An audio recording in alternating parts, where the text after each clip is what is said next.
السلام علیکم ورحمۃ اللہ وبرکاتہ۔ قربانی کس شخص پر واجب ہے؟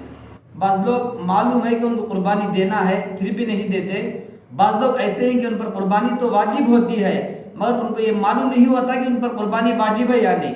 اس لیے مختصر انداز میں بتاتا ہوں کہ قربانی کس پر واجب ہے۔ قربانی ہر اس شخص پر واجب ہے جو صاحب نصاب ہو، یعنی جس پر زکوٰۃ فرض ہے اس پر قربانی بھی واجب ہوتی ہے۔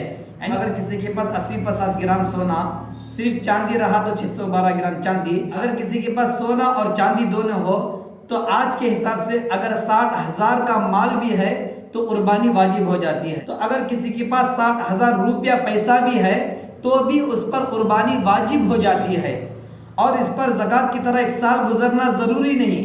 اگر عید کے 3 دنوں میں اگر ہمارے پاس 60,000 روپیہ ہمارے پاس آ گیا، وہ پیسہ کسی کا دوسروں کا نہ ہو بلکہ اپنا خود کا پیسہ ہو اور خرچ بھی نہ ہو، کسی کے پاس 60,000 روپیہ ہے اور خرچ ہے تو بھی قربانی واجب نہیں ہوتی۔ اگر اتنا قرض ہے اور پیسہ اتنا ہے اور قرض بھی ہے مگر پیسوں میں سے قرض دینے کے بعد بھی 60,000 روپیہ بچتا ہو، اتنا مال بھی ہے، پیسہ ہے، تو بھی قربانی واجب ہو جاتی ہے۔ تو اس اعتبار سے آج کے زمانے میں اکثر لوگوں کے اوپر قربانی واجب ہوتی ہے۔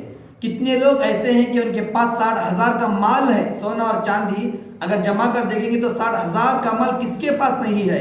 اکثر لوگوں کے پاس 60,000 کا مال ہوتا ہے یا ہاتھ میں پیسہ ہوتا ہے۔